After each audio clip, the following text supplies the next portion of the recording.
Welcome to a new edition of Learning SEO. In this edition, we are going to focus on link building. This is one of those topics that I will say that spark more questions and doubts in the SEO process, and one of the most complex areas, I will say, and activities in the SEO process, to be honest, because it's the one that we cannot, supposedly we can control directly ourselves, right? So to do this session with us, I have invited someone who has tons of experience in link building.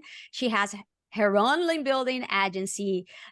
She's now much more visible, speaking at different stages all over the world. Bibi Raven, Bibi the Link Builder. Hello, Bibi. How are you? So happy to have you here today. Hi. I'm doing good. If you hear any screaming, that's kids watching The Last of Us in the other room. But other than that, I feel good. How about you? Thank you very much for giving a little bit of your otherwise very busy day to day. So I really appreciate it. So let's start directly to make the most out of the time here. Link building, right? To start a little bit with the concepts of the topic of today's edition, as we usually do, you will see that whenever you start learning about SEO and going through the SEO process, potentially the link building topic is the one that you will see a lot of information going back and forth.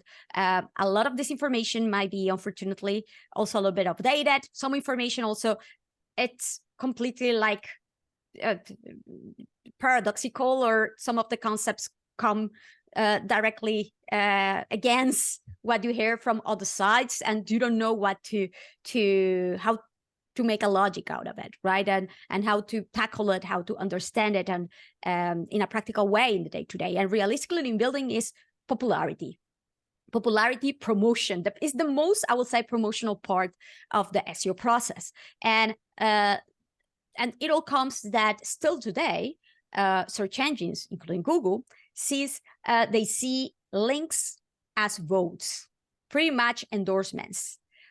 So the more popular, authoritative, relevant links you get to your website from other websites, it will tend to be better, because it will be seen by search engines as these are votes from other properties, from other entities, endorsing you, telling that you are an authority in your field, popular in your field. So if you have relevant content that addresses the questions, the needs of the users through the search journey, and you have all this popularity and authority aligned together, you will tend to rank better, along many other criteria, of course, that we'll address in their own sessions. But as you can see, links, also called backlinks, when they come from other websites, are this very strong signal that pretty much was what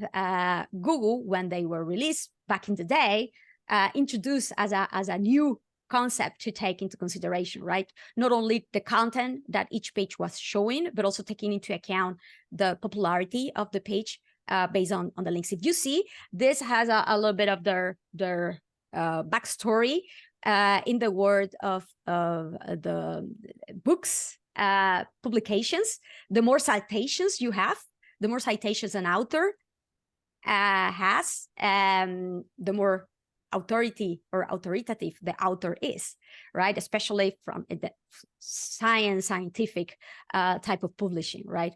But yes, this is the whole need and let's say criteria, logic around backlinks, links from other websites pointing to yours. So what it is important here is to also make sense a little bit of Google guidelines regarding backlinks, because these are popularity votes. Of course, Google doesn't want you, and they have very clear guidelines about it. They don't want you to manipulate them or to buy links. It's because it's like buying votes, right? You do want to select your leaders based on buying votes? That is called corruption, right? You don't want that. You want to rely and you want to see websites that have real popularity, that are real authority. That is why Google has this very, very comprehensive list of things that you shouldn't be doing to create backlinks, because they want websites that are real, popular websites with real authority to rank in the first positions, and they don't want to be manipulated by those websites that buy themselves through the way of the system just by buying links from other websites to fake the popularity, right? There are other rules, and there are also other patterns and criteria that they take into account, and things that you should try to avoid, right? And other things that are a little bit of common sense. So, for example, do you want 1,000 backlinks, links coming from the same website again and again from different internal pages, rather than a link from a different site each time, right? Again, this is why it is important to extrapolate it to concepts that we better understand. Do you want 1,000 votes from me, or do you want a single vote from 1,000 people? You want a single vote from 1,000 people, because that shows a real popularity, right? Endorsement from a variety of people.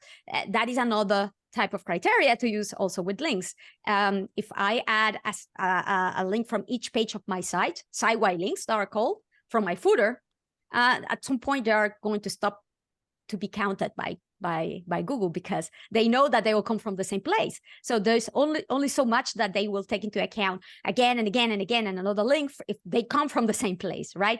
So it's better to have a diversity, so more people, more entities, more properties are endorsing you as a real authority, because that is what real popular entities and properties do, right? They have a diversity of backlinks. Also, it's not only about the volume of backlinks, but the diversity, the relevance of the source. Do you want to get a link from a website that talks about the same topic or a similar topic connected to the one of your business, or one in a language that is different, in Chinese, that talks about a completely different topic that doesn't have anything to do? From time to time, you will tend to get those naturally, spontaneously, but it's definitely nowhere you should be putting your effort to create links or to attract links from, right? So as you can see, there are a lot of criteria that we can go through, but I prefer now to start a little bit of the Q&A with Bibi. But what it is important here is to clarify our vision about why building links, why backlinks are important, because these are votes. Why backlinks need to comply with certain criteria and rules, because they need to be real, relevant, natural signals of popularity to our website. And in many cases, well, they won't make sense. So you see, as an SEO, you get thousands, hundreds of emails like every now and then trying to sell you backlinks. These backlinks are from websites that have zero authority, zero popularity, that don't have anything to do with you. And even if at some point they have something to do with you, and this is a real offering, let's say that they actually put the link there, if it is a website that is known that is selling backlinks and they are doing it at scale, and they include your backlink to your website, to your website from there, it is very likely to be along with other websites that have also bot links. You don't want to be there.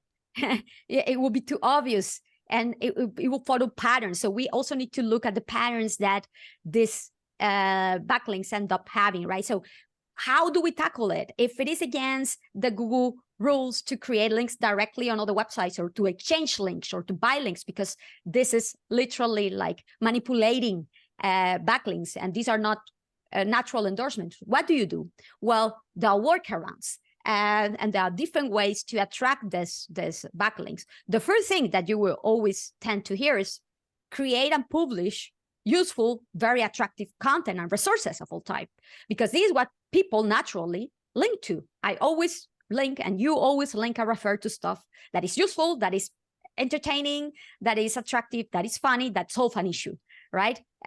Stuff that is high quality, right? So that is the first step. That is the base. If you have a website that is weak, that doesn't have any content, like, what do you want people to link to? I mean, that is the base. But that is not enough.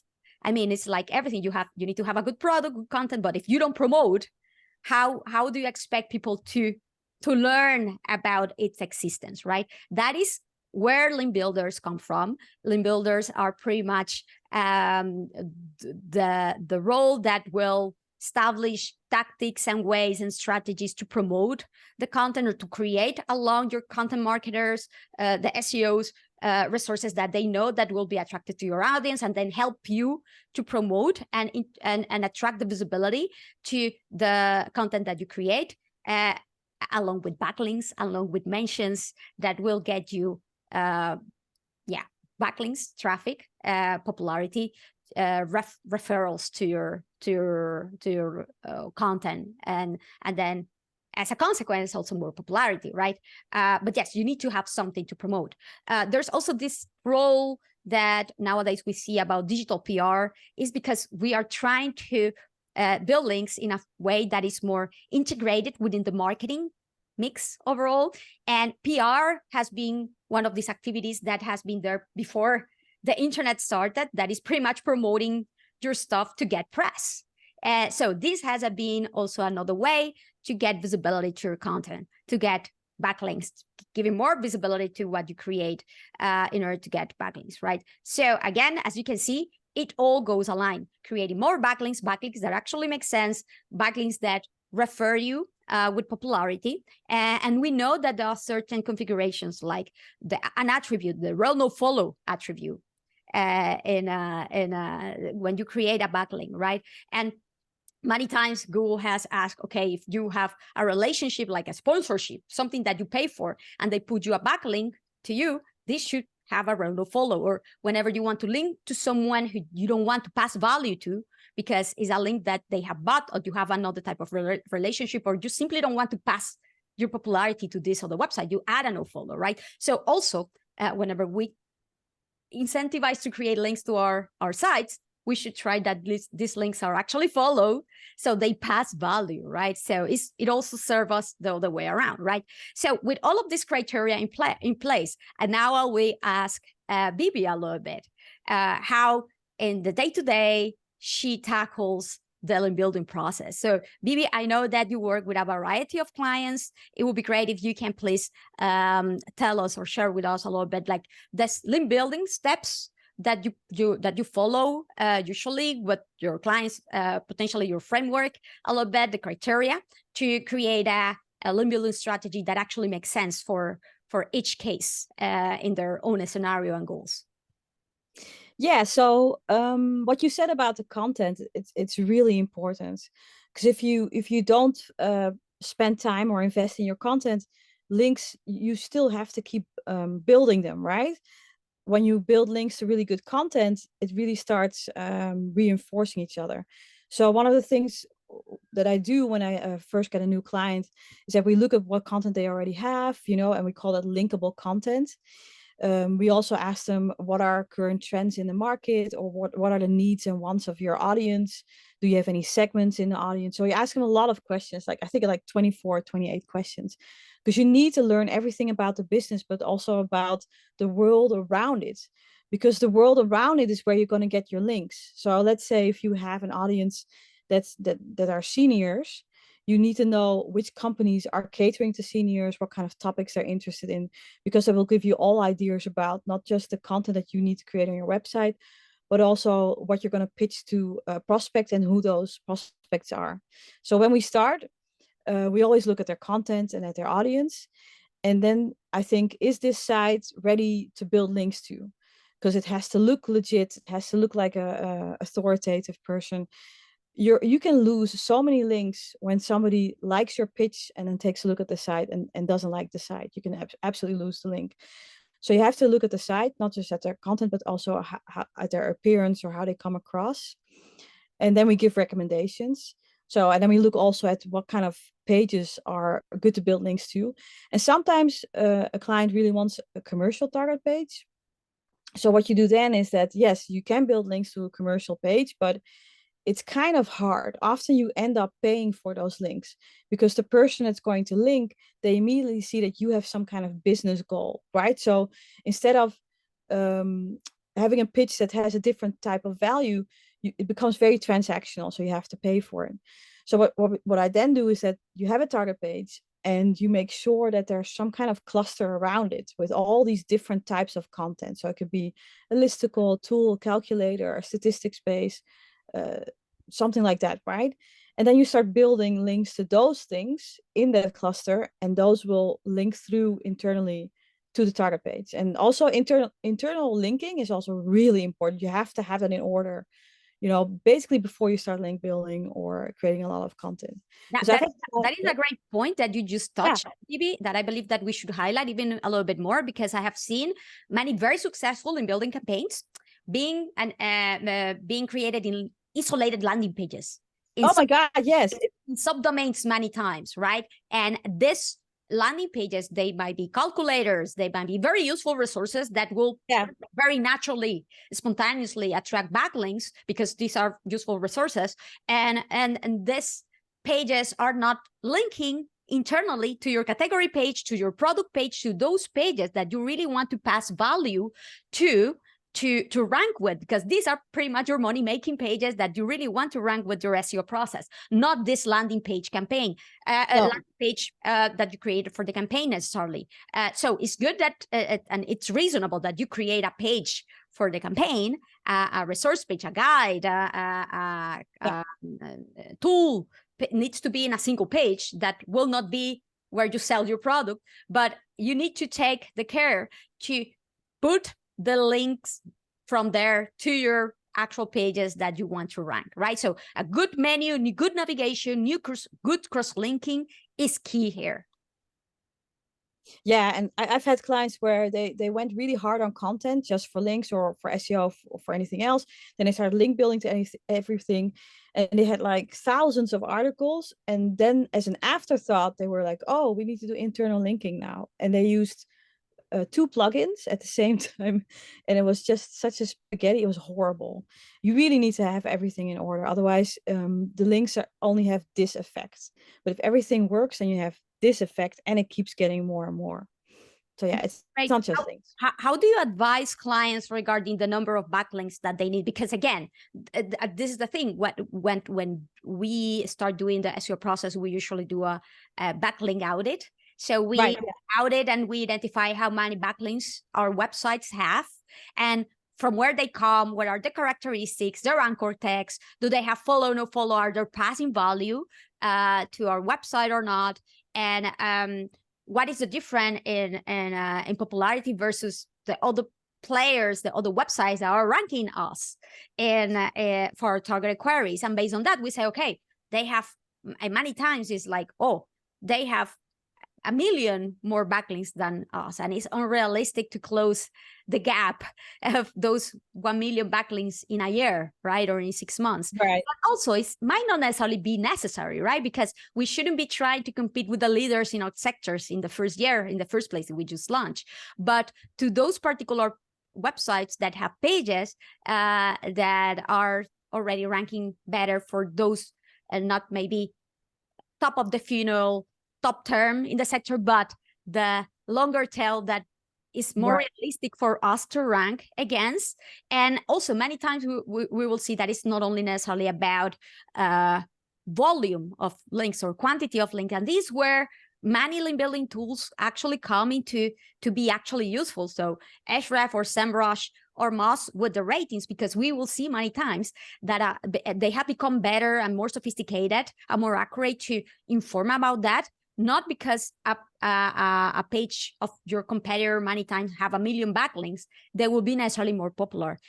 Half of these backlinks many times might be no follow. Then they might be coming from very low popularity pages because they have been created from spammy websites and bought at volume from the cheap. And you might realize, oh, they have an example, 1 million backlinks, and they have an example X on popularity based on Ahrefs or SEMrush, and I have X minus 2, so you have a little bit less, but not much less, with only 10 backlinks. How come? And it's because it's not only about quantity, it's about quality and relevance, that the value that this page, the backlinks that they have transfers to them. And then you realize that you shouldn't try to build a million links to close a gap. You just need to create high quality links that actually make sense for your website to get. And they might be only 3 or 4 or 5. They don't need to be 1 million to close the gap, eliminate the gap, and be actually more popular than your competitor that is outranking you for the relevant query that you want to target, right? Do you want to address more criteria like this to take into account when doing a link building campaign, Bibi, please? Yeah, so a competitor analysis is definitely something you should do. You should look at your competitors. And like Alida said, you first see 1 million backlinks and you think I can never get that. But if you use a couple of filters in Ahrefs, for instance, you go like do follow, in content, the domain traffic of the referring site has to be above 1,000 traffic, something like that. And then also do only 1 backlink per domain. I've seen so many times that it goes from 100,000 to 50 or 30 or even less. And then it's something that you can easily beat. But you were talking about link criteria. So what the quality criteria are of a backlink, right? Yeah. So I normally think in terms, well, there's a lot of ways that you can do prospecting. There are a lot of angles actually. So let's say you want to rank for a specific keyword and you look for sites that are ranking for the same keyword. That's one of the prospecting the angles that you can take. But you can also look at sites that are an expert around a specific topic that has to do with your product. Or if you think in terms of audiences, then you can look at something that the same audience likes, right? So a segment of your audience likes cybersecurity, they probably like Star Wars as well. So that's another way to get links. It sounds really like it's not related, but it can help you with a backlink profile. Yeah. So for example, for a remote working website, I have a remote working website. A lot of the websites that we have done outreach work are productivity sites, productivity, professional advice type of websites, HR type of websites. How they don't need to talk about remote work, because of course those that talk about remote work will tend to be our competitors, so they won't want to add a backlink to our website, of course. But these are related websites that have an article talking about the improving trends of remote work.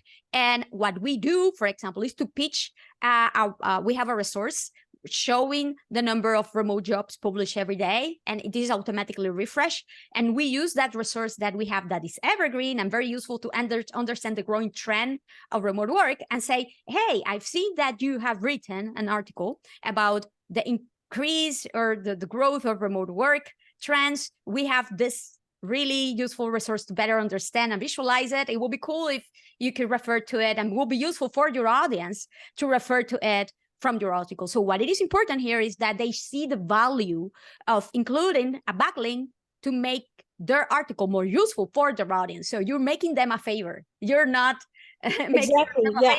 It should be a win-win type of transaction, of course. Yeah. And you can even stretch that relevancy. Well, I like to stretch relevancy a lot. So clients that trust me, they're okay with that because it ends up in a really nice, varied backlink profile that their competitors don't have because they're not looking in those corners. Because if you're talking about remote work, you could talk about back pain because there's so many people that do remote work that don't sit correctly. So you could go to sites that talk about back pain or anything about physical fitness. Not that that's going to be all your backlinks, but they might, if your article is relevant, they might help your page rank or your domain. So it's really important to keep an open mind. I have a few questions also regarding the criteria that you use. Bibi, when building links, link building and anchor text. Any recommendations to avoid penalties? And this, what it is important here is that you're reasonable. Again, common sense above everything, right? With the anchor text that they use to create backlinks to you. I mean, we all know that the anchor text ideally, and we want them to be descriptive and relevant of our services, our content, rather than click here on see here, right? That are generic and won't pass, let's say, the relevance that we wanted to pass. However, it is also not reasonable that every single link, people don't link like that. Humans don't link like that. Imagine if we have all of the sudden 1 million backlinks coming from 1,000 websites saying Aleida Solis, international SEO consultant. Sorry, but that looks fishy. Even if I am authoritative and real popular in the SEO world. That looks fishy. Think about pattern. Is that how real humans link to stuff?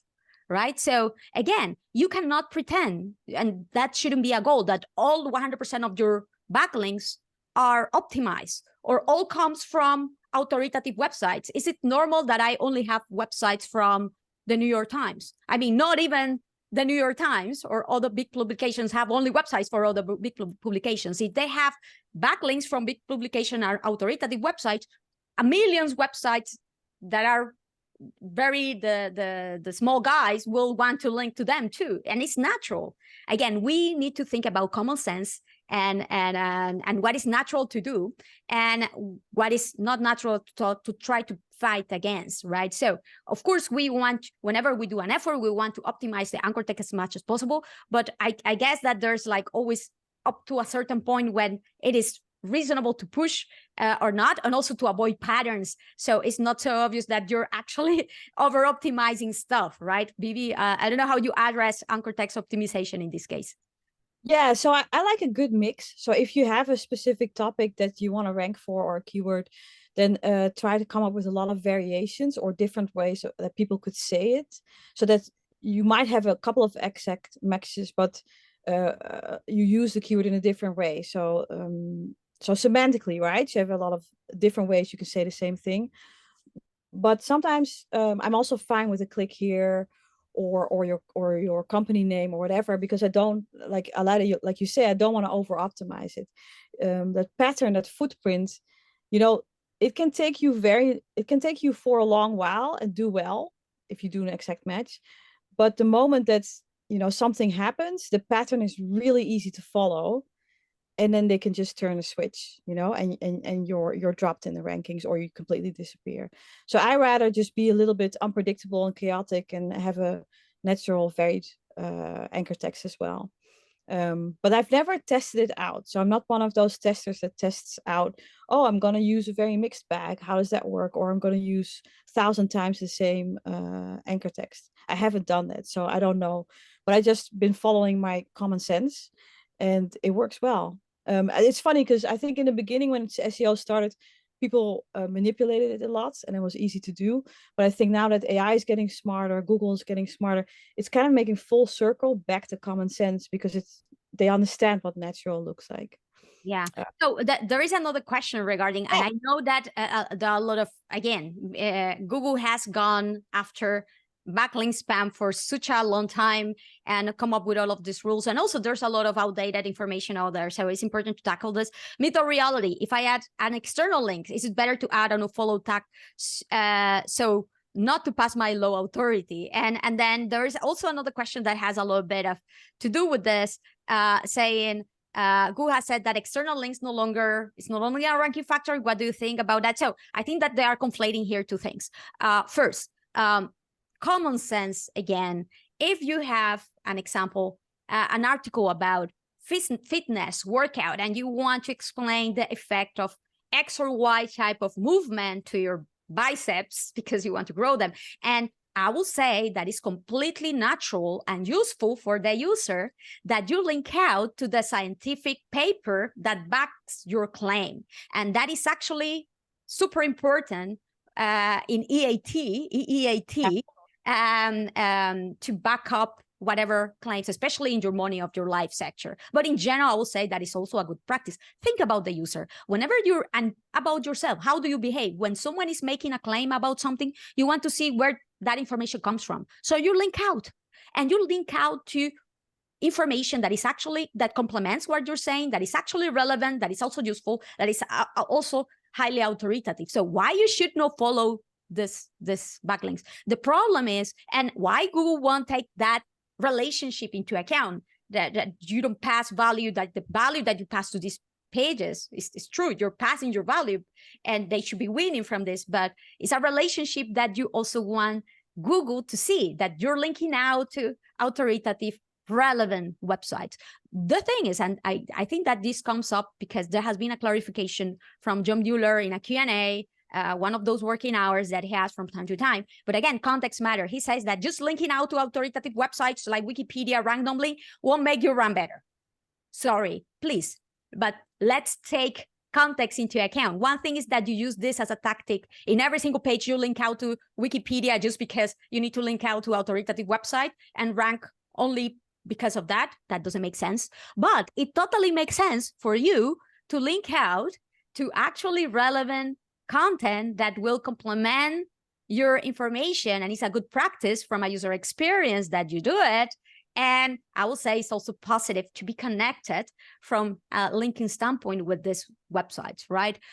So it's not that it will make you rank better just doing that, or a ranking factor just doing that, but it will help out the user search experience and give a much more clear, let's say, context of what your information is about. So I will say, yes, do it. And you don't need to be thinking, oh, should I not follow this link because I don't want to pass value to them? I mean, if it is an authoritative resource that has actually built something so useful for you to be linking out or referring to, why not?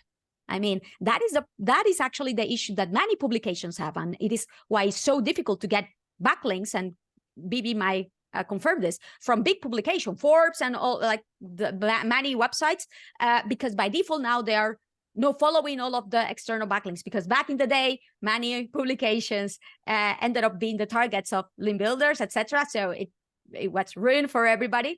But it is also not fair, because whenever you're endorsing something from your content, is because it should be valuable, right? So unless you're, an example, linking out to a competitor, or you are mentioning a website that you have to link out but you don't want to endorse, those cases you add a nofollow. But otherwise, by default, if you are talking and linking out about a website that is worthy for you to include in your editorial content for users to see, why not passing a little bit of popularity, helping them out? That is how the web works with links, right? So yes, exactly. If we start not following everything, so I mean, we won't have a job in a few years. So that's the thing, right? Another important point here is, and I think that it has to do with what the context of building backlinks, right? Bibi, this question says about, does the link placement affect quality, right? And again, in this case, for me, it's not about if Google has confirmed that this is a ranking factor or not. It's about if it makes sense for the user, common sense or not.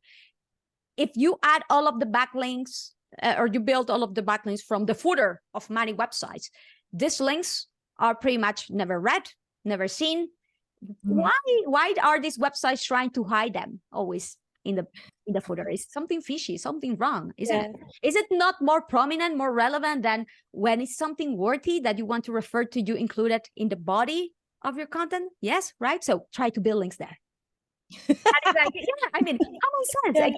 We try to overthink it and try to think, oh, has Google confirmed this or that? But the reality is about user experience, what is common sense or not, and what we want to do in a positive way, because we know that as users ourselves is something that we look to, and it will carry more weight or more visibility and more traffic. And these are the links also that will carry not only popularity value, but traffic value too, which is something always nice to do.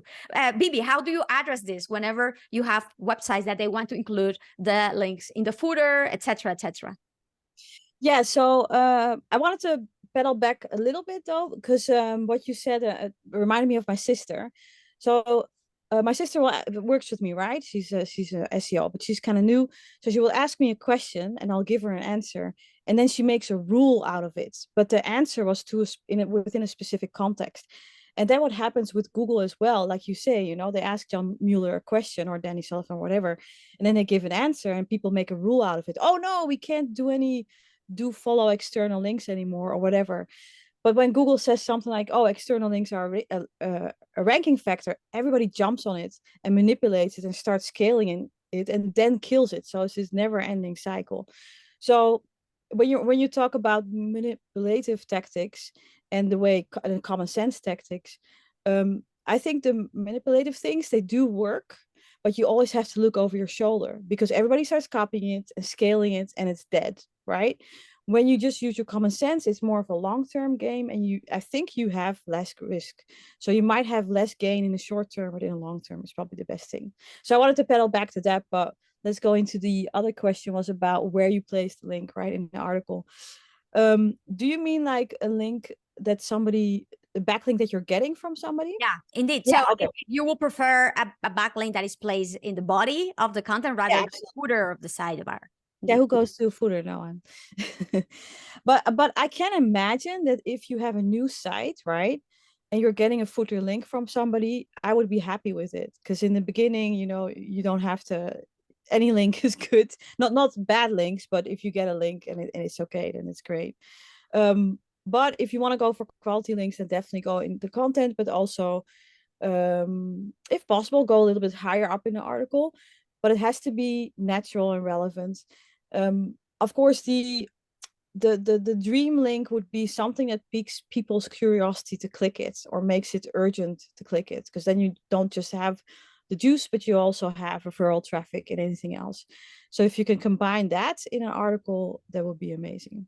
Yeah. So there are other questions regarding a little bit of those, let's say, criteria, right? And again, common sense is important here. There is one saying, hypothetically, what if a page used no follow attributes for 90% of its links in the body? Could signal to Google that the content of that page isn't useful? Yes. I mean, why you should have 90% of your links to other websites? Yeah, no follow.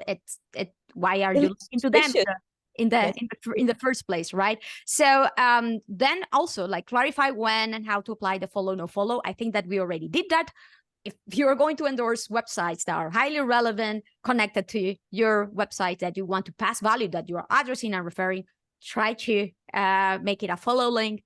And of course, as much as links that you're building, if they are going to require an effort from you, try that they count, right? That they pass value and they are like followed, that they are authoritative, that they come from good editorial placements, right? Because this is what, at the end of the day, will pass more value. Will a backlink continue carrying the same weight once that the page it links to is redirected? If this is a 301 redirect, and if it is only a hop or a couple of hops, that will tend to follow, and then it will tend to be okay. I know that there are a few people, and this is interesting, that after they do web migrations, domain to domain, or they change a lot of the internal pages that used to attract backlinks, they do a little bit of outreach to those websites that have been links to them, the most important ones, to get in touch with them and say, hey, I have updated the URL of the page, so don't link here, link in this to this or the address, so the backlink goes directly to the new home, to the new placement, right? To avoid the redirect. But of course, you have very little time. I will say to prioritize which are the websites that you invest your time to do this. So I mean, I imagine if you need to do the outreach to update the backlinks that were placed to you since 10 years ago, and all of that. I mean, it doesn't seem very compelling for the prospects. 100%. So again, this should be something that should make sense from an effort, impact and effort, as everything in SEO. It's not about making it perfect, because there's never perfect, not in technical, not in content, not in backlinks, not in link building, but what actually makes sense from an effort standpoint. Also, there's another question here regarding what will you do? And I think that we sort of already replied. The best way to implement a link building strategy for a site with a blog that lives in the subdomain, making sure that this blog, even if it is in a subdomain, is well cross-linked.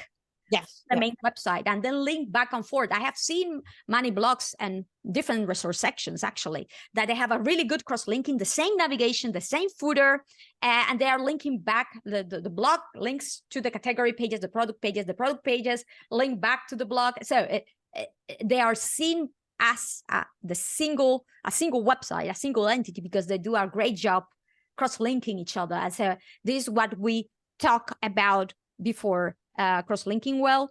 And now we have a few questions here regarding penalties and link spam, if it is worthy to disavow backlinks if you go and do an audit with many link building tools that we know, and you see that the certain number of backlinks that are spammy or identify as spam, I always says it depends on the context. If these are less than 10% of your backlinks, of course, and and they are coming from very like obvious patterns, Google will identify them.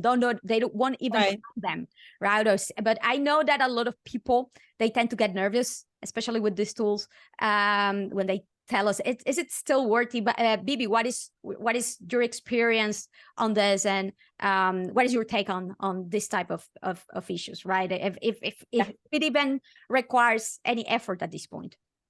Yeah, it's a really interesting one, because I haven't had clients that had actually negative SEO, like really targeted negative SEO, but I do have clients that have a lot of spammy backlinks, and some of them disavow and some of them don't, and I haven't seen any effect. So from my perspective, if you're worried, you should disavow, but I haven't seen the effect of disavowing, because really good sites nowadays get so many spammy backlinks.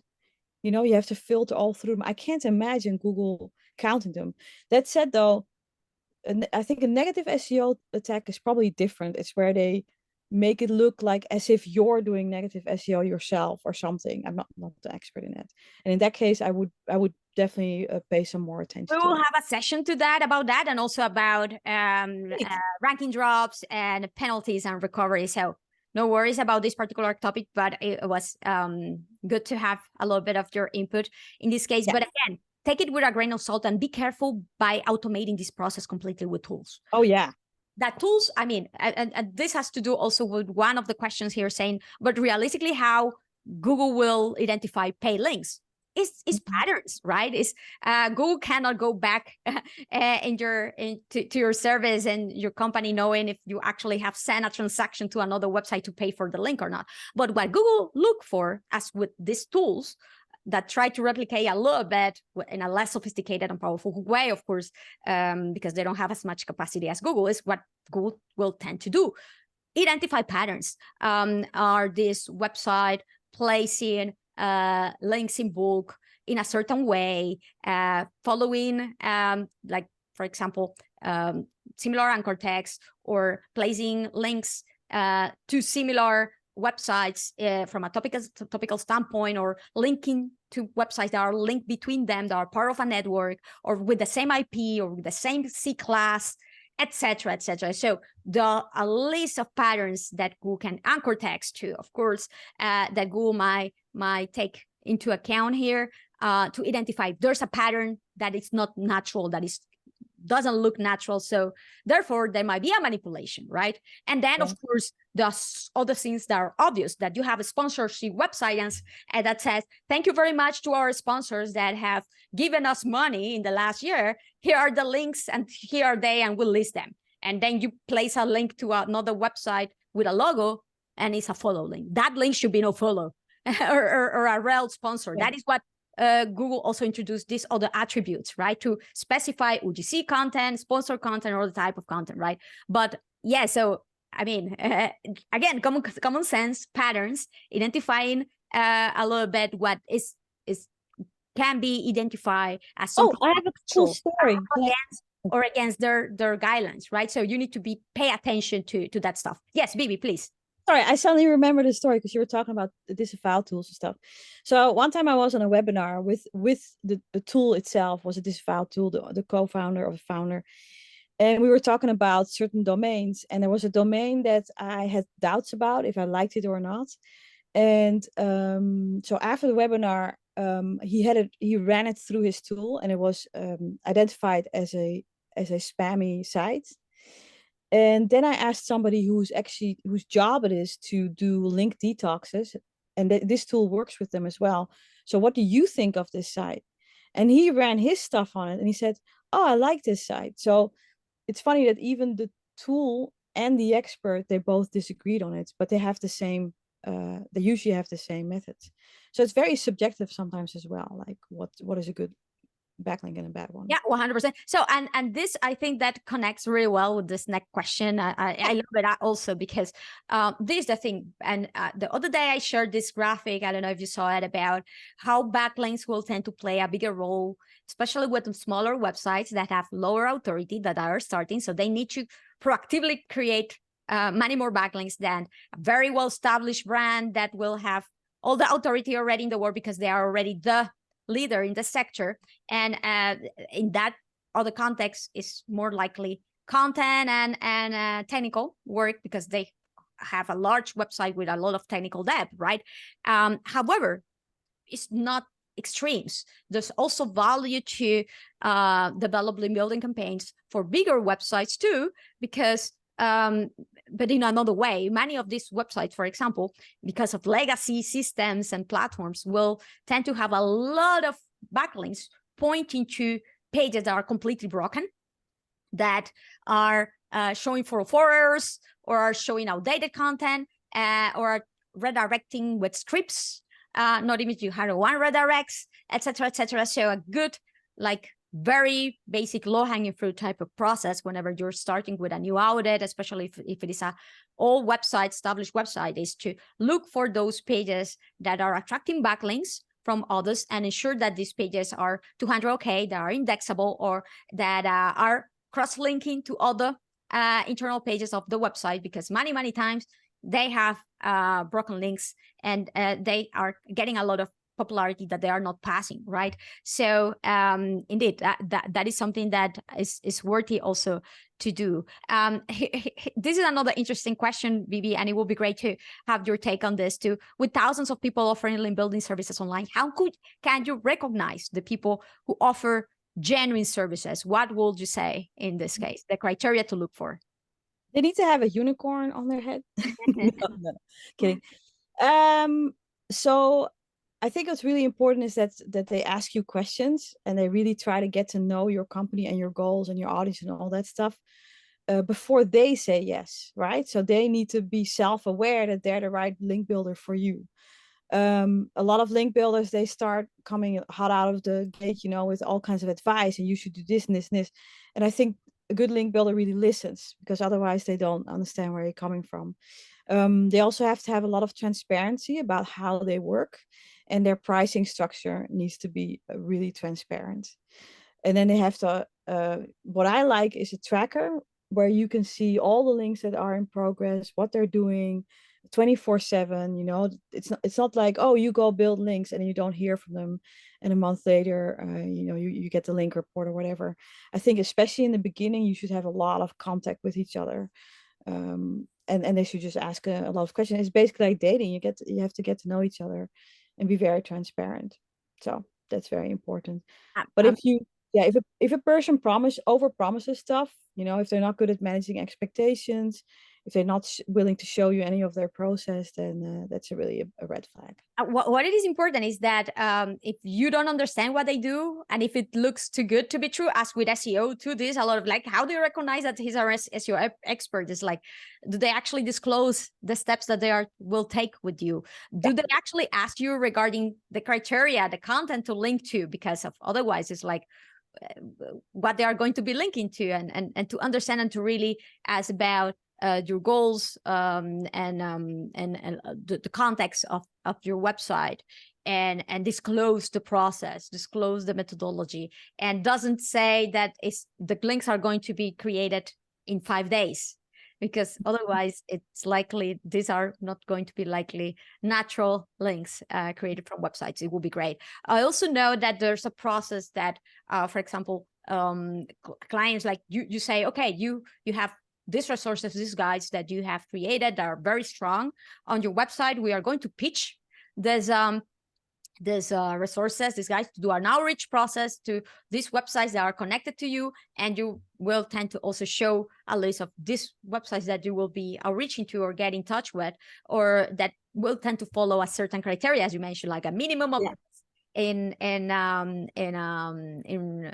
popularity metrics, or from this section or this area or this industry, but not from this country, please, or not from this. So criteria that you share with them if they do it in autopilot or they claim that they can do it in autopilot. So yeah, that looks fishy too. So again, common sense, the same that you apply with any other SEO activities, right? And to start wrapping up, because we're also almost on. Oh yeah. Yes, indeed. It passed very, very quickly, right? I have a question regarding the different areas of website. There's a question regarding building links for news websites, if it actually makes sense. I mean, if usually news websites will attract backlinks very spontaneously because they're publishing news all the time, which is content that people will tend to link a lot to. It might make sense for certain categories, though. Maybe you have an example, a tech blog that is falling behind and backlinks versus the other tech blog, tech section of the other publication that has many more. How do you do? Maybe in certain scenarios, it might make sense. And it might have to do to create more content actually and promote this content with your community and certain type of actions that actually make sense for that particular context. But news websites tend to be some of those websites that won't necessarily have this sort of problem because they are publishing content all the time. They have an audience. They have already this community endorsing, right? And if not, then they might have some even core issue from their, main product standpoint, right? Then on the other hand, e-commerce. I have a question regarding e-commerce, and the question is, what do I start doing? Internal links or backlinks? Please, internal links. These are the yes. Please, this shouldn't be even a question. You start, remember, everything in SEO is about what you put in and what you get out. If it makes sense, is the effort worthy of the outcome? So you start with the easiest action that will have the higher output. So whenever you do an audit, you will, if you see that you have categories, subcategory, facets, etc., that have little popularity, and you see that you are not internal linking well to them, start optimizing that rather than trying to build links to them, because otherwise, oh my God, you will close the gap in a much longer time with that. Yeah, right? I think popularity that you already own is passing better the popularity that you already own. Internal linking, very much. Yeah, I think with the news example, but also with e-commerce sites and with link building in general, is that at some point people lose their why, so they don't know why they're building links. They're just building all the links, right? So with the news sites, I would go back to what is your monetization model? How do you want to make money? Because that's probably the most important thing. And which links would support that? And the e-commerce would be the same. You know, if you don't tell the link where to go, which goal it needs to serve, then it's not going to have any effect. Or, well, in the beginning you can do random stuff just to see what sticks, right? And then hone in on one specific thing that you want to accomplish. I love this talk about asking the why. Why do we need? Yeah, it's so important. Because a long time, especially at the beginning, we get carried away with checklists and guidelines and best practices, but many of them are not even applicable in your context or in your situation. Right. Because they don't actually solve a problem that you do have in your context, right? So it's always important to ask why. Does it solve an issue to me or allows me to achieve a goal that is actually something that I am trying to achieve in this process in particular? I think it makes the whole, all of the difference, right? Yeah, absolutely. And that's also why it's important when you start a project to first have that really, really clear and talk to everyone, because you also manage expectations that way. So, because if some person thinks it needs to be 1,000 links, but the other person thinks it needs to be 100 signups, you know, it's a completely different thing. Yeah, it's also like is a good thought to wrap up. I remember back in the day when I started doing SEO, we still had the Google bar. The Google used to have the bar for browsers that they will give, showing the popularity in PageRank from 0 to 10 of every website, like what Moz and Ahrefs and SEMrush and many other tools have tried to replicate with their domain rating, domain authority. From where do you think that come from? Because back in, and now I feel like a grandma, right? Yeah, I was just gonna say that's really long. Back in my day, Google actually disclosed this information, but why they stopped doing it? Because people fixated with this metric that many times, again, didn't solve any issues. So back in the day also, I remember when I started doing SEO processes, they were much less sophisticated. And I remember that I had a few clients back then saying, after an update or after every month, it's like, oh, you have been doing SEO, like, and okay, it's great that we have achieved this ranking, but how our page rank has grown and has improved in the last month. Can you please tell me? It's like, and my question is like, why does it matter to you? If you are able to rank for your top positions with a page rank 5, 10, 0, whatever, why is it a goal for you? It never changed. It's still the same with DR, with DR and DA and whatever, right? So again, why improving a certain metric is a goal for you? It should be at the end of the day, traffic, conversions, and goals, business goals, right? If there might be many different ways to achieve the same thing, by the way, and not necessarily only a single way. And fixating in metrics, please always ask why. You could even do link building for branding, you know, and it's a whole different gameplay. The whole different metrics or other stuff you want to measure, but then it's not about conversion, it's about branding. And I think in that case, you would be fine with a no follow link. 100%. So thank you very much, Bibi, for your time, for the clarifications, going through all of the topics. I think that we have addressed many of them that are good at this point for today's sessions. Remember that we are going to have also other sessions about more specific sub areas of link building. So I expect that many more are also tackled at that point. I really appreciate all of the insights.